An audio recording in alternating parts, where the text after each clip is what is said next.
صلی اللہ علیہ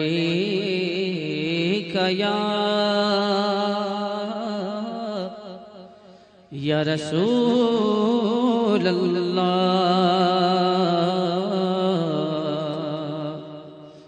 وسلم علیہ یا کے ساتھ کھڑا ہے، امام حسین کے ساتھ کھڑا ہے یا پھر یزید کے ساتھ کھڑا ہے۔ بڑی معذرت کے ساتھ اگر برا لگے تو معاف کرنا، کڑے پہننے کا نام حسینیت نہیں ہے، ڈورے ہاتھوں میں باندھنے کا نام حسینیت نہیں ہے، رنگ برنگی کپڑوں پہننے کا نام حسینیت نہیں ہے، 10 دن کے محرمی بننے کا نام حسینیت نہیں ہے۔ حسینیت کیا ہے؟ حسینیت یہ ہے اگر دین کے تحفظ کے لیے گھر لٹانا پڑے تو گھر لٹا دو، اولاد لٹانا پڑے تو اولاد لٹا دو، حتیٰ کہ جان بھی قربان کرنا پڑے تو جان بھی قربان کر کے بتا دو جان اہم نہیں ہے، اللہ کا دین ہے۔ اللہ یا رسول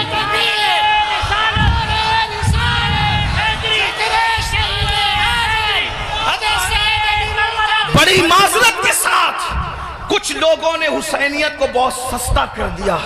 اگر ڈوڑے کڑے اور کلر کے کپڑوں کا نام حسینیت ہوتا یا چند محفلوں کا نام حسینیت ہوتا پھر تو پوری دنیا حسینیت کی طرف آ جاتی۔ حسینیت اتنی آسان تو نہیں ہے نا۔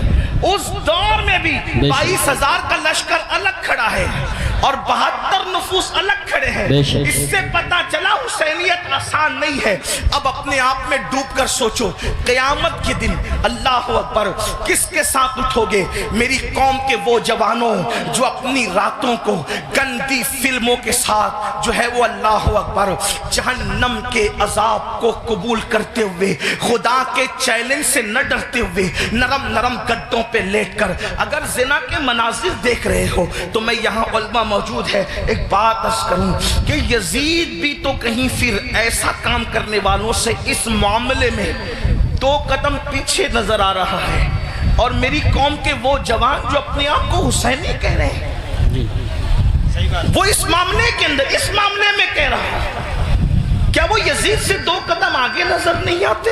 اللہ بتاؤ تو صحیح، شہزادہ رسول سے محبت کا دعویٰ، اور کوئی مسلمان یہ تصور کر سکتا ہے کہ وہ زنا کے اڈے پہ جائے؟ وہ زنا جس کے بارے میں اللہ کے رسول صلی اللہ علیہ وآلہ وسلم غیب داں نبی نے فرمایا کہ قیامت کے دن زانیوں کو آگ کے کپڑے پہنائے جائیں گے، آگ کا کرتا پہنایا جائے گا، اور ان کی شرمگاہوں پر جہنم کی آگ بھڑکائی جائے گی۔ پھر اس کے بعد دوسری چیز شراب کو لینے، نشہ کو لینے۔ اللہ اکبر 16 17 سال کے لڑکے آج ہمارے نشہ کی طرف جا رہے ہیں، اور اللہ اکبر نشہ کی طرف جو چیز لے جا رہی ہے مجھے ایسا محسوس ہو رہا ہے کہ حقہ جو ہے وہ انسان کو نشے کی طرف تیزی کے ساتھ لے جا رہا ہے۔ میں حقے پر کوئی حکم تو نہیں لگا رہا ہوں، ویسے کہ کوئی میں مفتی بھی نہیں ہوں کہ میں حقے پر کوئی حکم لگاؤں، حکم بیان کرنا میرا کام نہیں۔ میں ایک چھوٹا سا طالب علم ہوں، اصلاح معاشرہ کی محفل میں صرف دل کا درد لے کر کے آیا ہوں۔ ابتدا حقے سے ہوتی ہے، حقہ تو کوئی حرام نہیں، اس طرح کی لوگ بات کرتے ہیں، پھر دھیرے دھیرے سگریٹ پر آتے ہیں، اور سگریٹ کے اندر پھر کیا کیا لگا کے پیا جاتا ہے مجھ سے زیادہ آپ لوگ جانتے ہیں، اور آپ لوگوں سے ہی ہم تک باتیں پہنچتی ہیں، اور پھر دھیرے دھیرے انسان MD کا، نشے کا، اور خدا جانے کس کس چیز کا عادی ہو جاتا ہے۔ آپ سے پوچھتا ہوں، یزید بھی نشہ کر رہا ہے، آپ بھی نشہ کر رہے ہیں، اور یزید کے اور آپ کے نشے میں فرق کیا ہے؟ اللہ اکبر شاید یزید نے MD وغیرہ کو خواب میں بھی نہیں دیکھا ہوگا۔ اللہ اکبر اندازہ فرمائے کس طرف جا رہے ہو۔ اللہ اکبر امام علی مقام علی جدی والی سلام کے سامنے یہ چیلنجز تھے۔ آپ اپنی قوم کو جرائم سے بچانا چاہتے تھے، آپ اپنی قوم کو گناہ سے بچانا چاہتے تھے۔ جانتے ہیں اللہ کے رسول صلی اللہ علیہ وآلہ وسلم نے بستیوں کے اجڑنے اور گھروں کے اجڑنے کے لیے جو بات بیان فرمائی ہے اس کو دل کے کانوں سے سنیں۔ اللہ کے غیب داں نبی صلی اللہ علیہ وآلہ وسلم ارشاد فرماتے ہیں راتوں کو کچھ لوگوں کے مکانات خود بخود زمین میں دھس جائیں گے، زمین کے اندر جو ہے زمین بوش ہو جائیں گے۔ آپ کبھی سنتے ہیں نا کہ فلاں بلڈنگ گر گئی، فلاں بلڈنگ زمین میں دفن ہو گئی۔ میں یہ نہیں کہتا کہ سب اسی وجہ سے ہوتی ہے، لیکن اللہ کے حبیب غیب دا نبی صلی اللہ علیہ وآلہ وسلم گھروں کے اجڑنے کے، گھروں کے زمین بوش ہونے کے اسباب کیا بیان کرتے ہیں۔ لوگ کہتے ہیں ہمارے گھروں پر یہ چل رہا ہے وہ چل رہا ہے، میں نے کہا جو چلا رہے ہیں ہم ان کے بھی ساتھ نہیں ہیں، لیکن اپنا کرتوت بھی تو دیکھو۔ قرآن کہتا ہے وَمَا أَصَابَكُم مِّن مُّصِيبَةٍ فَبِمَا كَسَبَتْ أَيْدِيكُمْ، کہ تم پر جو بھی مصیبت آتی ہے وہ تمہارے کیے دھرا ہے، وہ تمہارے برے اعمال کا نتیجہ ہے۔ اللہ اکبر۔ کیا ہوا؟ آقا ارشاد فرماتے ہیں صلی اللہ علیہ وآلہ وسلم کہ کچھ لوگوں کے مکان راتوں رات زمین پہ گر جاتے ہیں، زمینوں میں دھس جاتے ہیں۔ صحابہ نے پوچھا یا رسول اللہ اس کی وجہ کیا ہے؟ آقا فرماتے دو گناہ جب گھروں کے اندر کیے جاتے ہیں، دو گناہ جب عمارتوں کے اندر کیے جاتے ہیں تو گھروں کو زمین میں دھسا دیا جاتا ہے، گھروں کو زمین بوس کر دیا جاتا ہے۔ پوچھا یا رسول اللہ وہ کیا ہے؟ فرمایا ایک موسیقی ہے، میوزک ہے۔ جس گھر میں میوزک بجتا ہے اور جس گھر میں شراب پی جاتی ہے راتوں رات ان گھروں کو زمین میں دھسا دیا جاتا ہے۔ اب آپ مجھے بتاؤ کانوں میں ایئر فون لگا کر راتوں کے 3-3 4-4 بجے تک میوزک سننے والوں، کیا تمہیں اپنے گھروں سے پیار نہیں ہے؟ تمہیں اپنے گھروں سے محبت نہیں ہے؟ تمہیں اپنے گھروں سے الفت نہیں ہے؟ اور پھر اللہ کے حبیب علیہ السلام فرماتے ہیں جس نے دنیا میں شراب کا ایک گھونٹ پیا اور توبہ نہیں کی، جب وہ مرے گا تو مرنے وقت اس کی زبان پہ کلمہ جاری نہیں ہوگا، وہ کلمے سے محروم رہے گا۔ اور یہاں تک کہ حضرت مالک الدینار فرماتے ہیں میں نے کئی نشہ کرنے والوں کو کفر پر مرتے دیکھا ہے۔ اللہ اکبر۔ حضرت عمر ابن عبدالعزیز کہتے ہیں میں نے کئی نشہ کرنے والوں کو کفر پر کافر ہو کر مرتے دیکھا ہے۔ اللہ کے بندو ذرا غور تو کرو۔ پھر تیسری چیز لیتے ہیں نماز کے حوالے سے 95% لوگ نماز نہیں پڑھتے ہمارے معاشرے کا، اور لوگ آسانی سے کہہ دیتے ہیں مولانا ہمیں ٹائم نہیں ملتا۔ بلکہ عاشور کے شب میں بھی جس میں جمعرات ہی کو جنگ ہو رہی تھی کربلا کی، اکثر مورخین کہتے ہیں جمعرات کو ہی جو ہے وہ جنگ کا آغاز کر دیا تھا۔ امام پاک نے پوچھا غازی عباس سے عباس کیا کر رہے ہیں یہ لوگ؟ کہا وہ تو جنگ شروع کرنے کی بات کرتے ہیں۔ کہا ان سے کہہ دو کہ ہمیں نماز بہت پسند ہے، ہمیں تلاوت بہت پسند ہے، ہمیں گریہ اللہ کے لیے کرنا بہت پسند ہے، ذکر اذکار بہت پسند ہے۔ وہ جنگ تو ہونی ہے لیکن ایک رات کی وہ ہمیں مہلت دے دے تاکہ آنے والی رات شب عاشور ہے اس میں ہم اللہ کی عبادت کریں، گریہ وزاری کریں۔ آپ سے پوچھتا ہوں امام تو مہلت لے رہے ہیں عبادت کے لیے اور اللہ رب العزت نے ہمیں پوری زندگی دی ہے، عبادت کی طرف نہیں آتے۔ کتنی سادگی سے انسان کہتا ہے مولانا ٹائم نہیں ملتا۔ مجھے بتاؤ ہم سے بڑھ کر کے مکر کون کر رہا ہے؟ ہم کہتے ہیں ٹائم نہیں ملتا۔ اگر تلاوت کے لیے ٹائم نہیں ہے تو گھنٹوں گھنٹوں واٹس ایپ پر وقت کے لیے کیسے ٹائم ملتا ہے؟ اگر اللہ کی عبادت کے لیے ٹائم نہیں ہے تو فیس بک پر یوٹیوب پر گھنٹوں گزارنے کے لیے ٹائم کیسے ملتا ہے؟ دوستوں کے ساتھ گپ شپ کرنے کے لیے ٹائم کیسے ملتا ہے؟ یاد رکھیے اللہ کے بندو کب تک عیاشیاں کرتے رہو گے؟ کب تک جرائم کرتے رہو گے؟ کب تک خدا کے غضب کو چیلنج کرتے رہو گے؟ کب تک اللہ کے عذاب کو دعوت دیتے رہو گے؟ کب تک خدا کے عذاب سے غفلت برتتے رہو گے؟ یاد رکھنا اللہ نے کسی کو بہت لمبی عمر ہمیشہ کے لیے نہیں دی ہے۔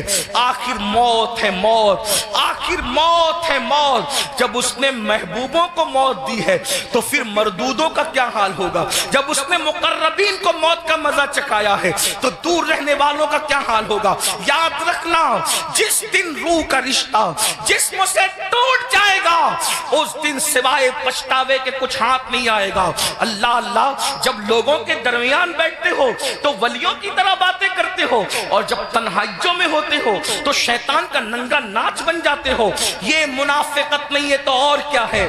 زبان کچھ اور کہے اور کردار کچھ اور کہے۔ قرآن کہتا ہے لما تقولون ما لا تفعلون، وہ کیوں کہتے ہو جس پر خود عمل نہیں کرتے۔ مسلمانوں بتاؤ اللہ اکبر، ہمیں نماز کے لیے ٹائم نہیں۔ کون نماز؟ وہ نماز جو معراج المومنین ہے، وہ نماز جو رسول اللہ صلی اللہ علیہ وآلہ وسلم کی کی آنکھوں کی ٹھنڈک ہے، وہ نماز جو گناہوں سے انسان کو ایسے پاک کر دیتی ہے جیسے غسل کرنے والوں کے جسم کا میل ختم ہو جاتا ہے، وہ نماز جو اللہ سے بندے کو قریب کر دیتی ہے، اللہ کا قرب نصیب ہوتا ہے جس نماز سے۔ کون سی نماز؟ وہ نماز جس کی بنیاد پر انسان رحمتوں کا مستحق ہوتا ہے۔ کون سی نماز؟ وہ نماز جس سے روزی میں برکت ہوتی ہے، وہ نماز جس کے بعد دعائیں قبول ہوتی ہے، وہ نماز جس کے پڑھنے سے بیماریوں کا خاتمہ ہوتا ہے، وہ نماز جس کے بعد انسان کو مقام محبوبیت ملتا ہے، وہ نماز۔ اللہ اکبر، سارے احکامات زمین پر بھیجے گئے، لیکن جب نماز دینا ہوا تو زمین پر نہیں بھیجی گئی بلکہ معراج میں لامکاں پہ بلا کر محبوب کو دے کے بتایا گیا۔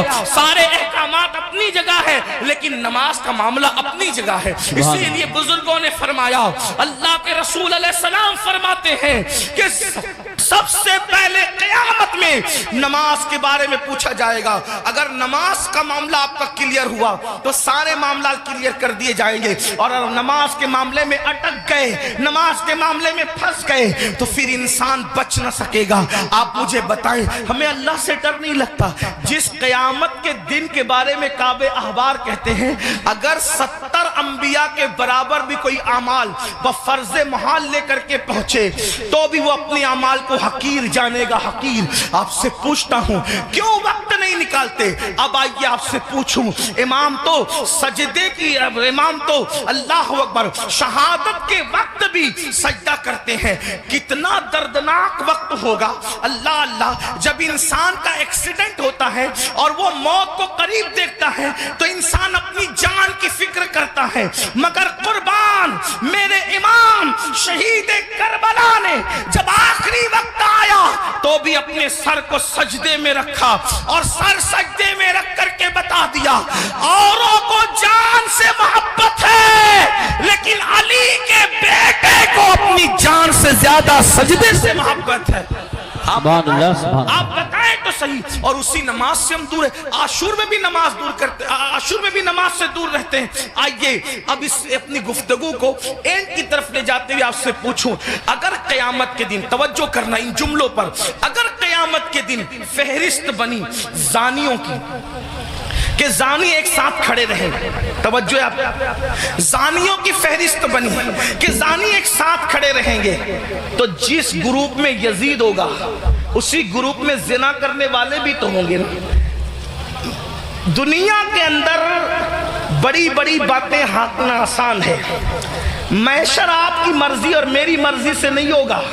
محشر کو محشر کہتے اس لیے ہیں کہ وہاں بڑے بڑے مقربین بھی نفسی نفسی کہیں گے۔ اللہ، تھوڑا کسی کے دل کی فریاد دل کے کانوں سے سنو، میری قوم کے جوانوں جہنم کا ایندھن بننے نہیں آئے ہو، میری قوم کے جوانوں اللہ کو ناراض کرنے نہیں آئے ہو، امام علی مقام سے جان سے زیادہ محبت کرنے والے میرے سنیوں، آپ سے پوچھتا ہوں تھوڑا غور کرنا، ایمان والے دل پہ ہاتھ رکھ کر سوچنا، زانیوں کی فہرست بنے گی کہ سارے زانی ایک ساتھ کھڑے رہیں تو بتاؤ جہاں یزید ہوگا وہاں زانی لوگ ہوں گے کہ نہیں ہوں گے؟ اور نگاہوں کی پاکیزہ، نگاہوں کو پاکیزہ رکھنے والوں کی فہرست بنے گی کہ جو نگاہوں کو نیچا رکھتے تھے، عورتوں کو پاپ کی نظر سے نہیں دیکھتے تھے، جن کی نگاہوں میں تقدس تھا وہ سب ایک طرف کھڑے رہیں تو بتاؤ اللہ اکبر، نگاہوں کو تحفظ دینے والے امام حسین کے ساتھ کھڑے ہوں گے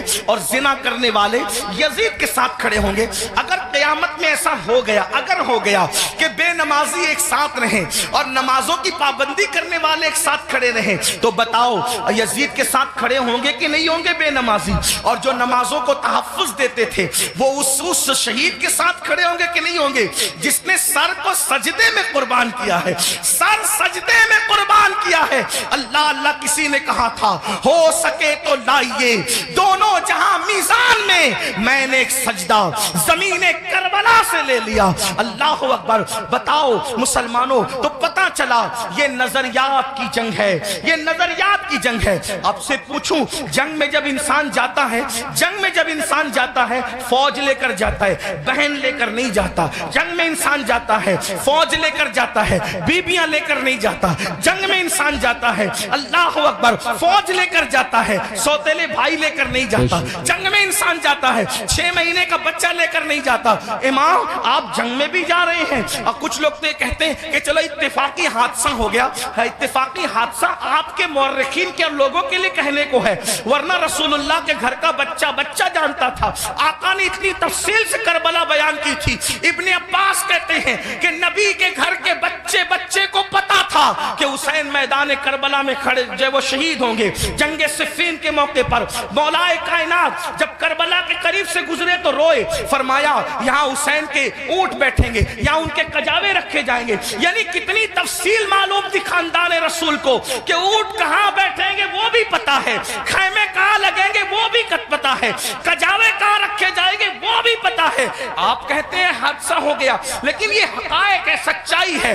امام آپ جنگ کے لیے جا رہے ہیں، لیکن بیبیاں لے جا رہے ہیں، جنگ کے لیے جا رہے ہیں، بہنیں لے جا رہے ہیں، جنگ کے لیے جا رہے ہیں، بیٹیاں لے جا رہے ہیں، جنگ کے لیے جا رہے ہیں، بچے لے جا رہے ہیں، جنگ کے لیے جا رہے ہیں، سوتیلے بھائی لے جا رہے ہیں۔ ایسا کیوں؟ امام گویا کے بتائیں گے یہ تلواروں کے ٹکرانے کی جنگ نہیں، بلکہ یہ کردار کی جنگ ہے، یہ نظریات کی جنگ ہے۔ ایک طرف یزید سوتیلی ماں کو باپ کی نظر سے دیکھ رہا ہے، تو ہم میدان میں بتائیں گے کہ سوتیلے رشتے کا تقدس کیا ہے۔ آپ دیکھیں پوری دنیا کے اندر سوتیلا رشتہ ہمیشہ مشکوک رہا ہے۔ آپ توجہ کریں، سوتیلا رشتہ ہمیشہ مشکوک رہا ہے۔ آپ نہیں دیکھتے سوتیلے رشتے کا مطلب، قرآن کی تفاسیر اٹھا کر کے دیکھیں، ابن عباس سے لے کر صاحب نعیمی تک سوتیلے رشتے کا مطلب کیا؟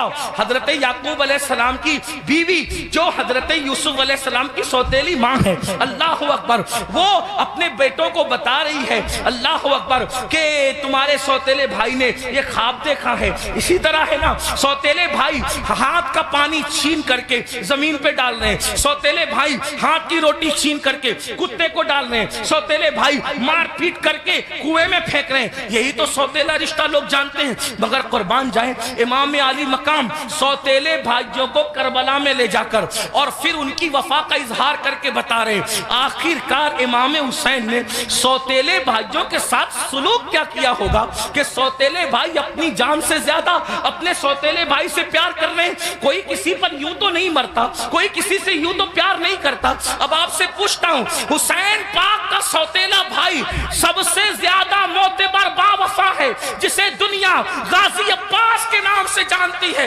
آپ سے پوچھتا ہوں، وفا کا دوسرا نام اگر کربلا کے بعد ہم سے کوئی پوچھے تو ہم حضرت غازی عباس کا نام لیا کرتے ہیں۔ شمر نے اللہ اکبر رشتہ داری کی وجہ سے حضرت عباس کو امان لکھی، ان کے بھائیوں کو امان لکھی، تو حضرت عباس نے کہا شمر تجھ پر بھی لعنت ہے اور تیری امان پر بھی لعنت ہے، واللہ تو نے نبی کے شہزادے کو امان نہیں دی۔ ان کو کاٹنا چاہتا اور ہمیں بچانا چاہتا ہے۔ حسین کے بعد زندہ رہنے کو ہم پسند ہی نہیں کرتے۔ یہ ایک سوتیلے بھائی کا جذبہ۔ اب آپ سے پوچھتا ہوں، اگر آپ کربلائی ہے، اگر آپ حسینی ہے، تو اس مجمع میں اپنے دل میں سوچو آپ کے سگے بھائی کے ساتھ آپ کا سلوک کیا ہے؟